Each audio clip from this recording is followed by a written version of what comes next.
दूसरों की सेवा करते हैं, प्यासे को पानी पिलाते हैं, भूखे को खाना देते हैं, वस्त्रहीन को वस्त्र देते हैं, ठंड से कांपने वाले को गर्म कपड़े देते हैं, बाहर खुले में जो ठंड में सो रहा है उसको आश्रय देते हैं। तब आपको सुख मिलता है कि नहीं? उसमें सुख अनुभव करिए, सुख मिलेगा आपको जब आपको धन्यवाद देगा। और अपनापन जताइए। अपनापन कैसे? जैसे भगवान ने घोड़े के साथ जताया था, ए घोड़े भाई मेरे, तुम भी आत्मा हो, मैं भी आत्मा हूँ। मतलब उन्होंने उसको बराबरी का दर्जा दिया। जब ईश्वर आपके अंदर है और उनके अंदर भी है तो दोनों बराबर हैं। तो उनको दुख दूर करने में आपको आनंद का अनुभव होता है, अनुभव होना चाहिए। क्या उनको दुख देकर आनंद का अनुभव होता है? अगर दुख देकर अनुभव होता है तो आप महसूस कीजिए, क्या मैं राक्षस हूँ जो उस बच्चे को मार रहा था और आनंदित हो रहा था, उसको चिल्लवा रहा था और खुद खुश था? तो यही तो राक्षस की पहचान है, जो दूसरों का दुख दूर करके खुश होते हैं और एक दूसरों को दुख देकर खुश होता है। तो एक सुख देकर खुश होता है, एक दुख देकर खुश होता है, दोनों होते हैं खुश। लेकिन ये इसकी खुशी चंद दिनों की, जल्दी ही नरक जाएगा तो वहाँ बिलबिलाएगा, जल्दी ही पिटाएगा तो चिल्लाएगा।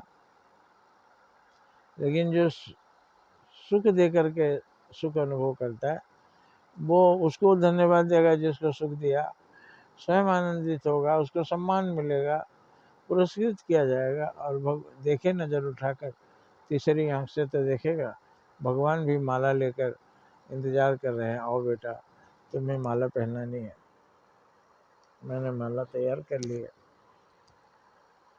तो सुख देकर आप सुखी होइए, किसी को दुख देकर आप सुखी नहीं होइए। और सीधी परिभाषा है, सुख देकर जो खुश होता है वही देवता है। अब सूर्य भगवान मुस्कुरा रहे हैं, किस लिए मुस्कुरा रहे हैं? आपको रोशनी दिया, अब आपको दिख रहा है। ये आंख भी काम नहीं करेगा, जब सूरज की रोशनी ना पड़े तो आपका आंख भी नहीं काम करेगा। आप कहेंगे टार्च जला लेंगे, मोमबत्ती जला लेंगे, कहीं ना कहीं इन सब चीज़ों में प्रकाश उसी का है। सूर्य में भी परमात्मा का ही प्रकाश है, सब वस्तुओं में परमात्मा का ही प्रकाश है।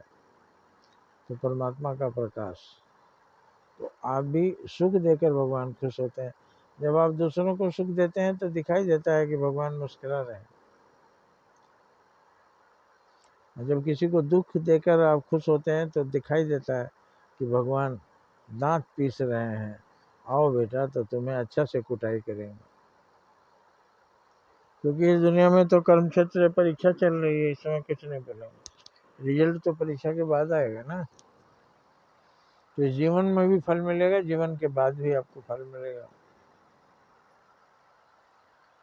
इसलिए लोगों को सुख देकर खुश होना सीखिए, दुख देने पर आप खुश मत होइए। इसलिए किसी को मारिए तो दर्द खुद अनुभव कीजिए।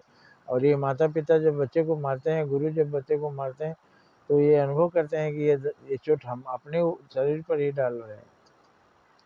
इसलिए कम से कम डालते हैं जिससे वो बीमारी, उस बच्चे की बीमारी दूर हो, जिससे वो बच्चा पढ़ने लगे, जिससे वो सही राह पर आ जाए। भगवान भी बहुत प्रेम से दंड देते हैं, सहानुभूति से, कि उन्होंने दंड दे दिया, जा तेरा खाना नहीं मिलेगा। खाना बिना वो आदमी रोता है, भगवान ने दंड दिया है। और फिर भगवान ही दाता बनकर आते हैं, मेरे भाई तुम भूखे हो, लो खा लो। देखिए उसकी माया, खुद ही उसने भूखा रखा, खुद ही आके खिलाया। माँ तो ऐसे करती है ना, खाना आज तुझे नहीं मिलेगा, लेकिन खाने के टाइम आ खा ले, बिना उसको खिलाए अपने नहीं खाएगी।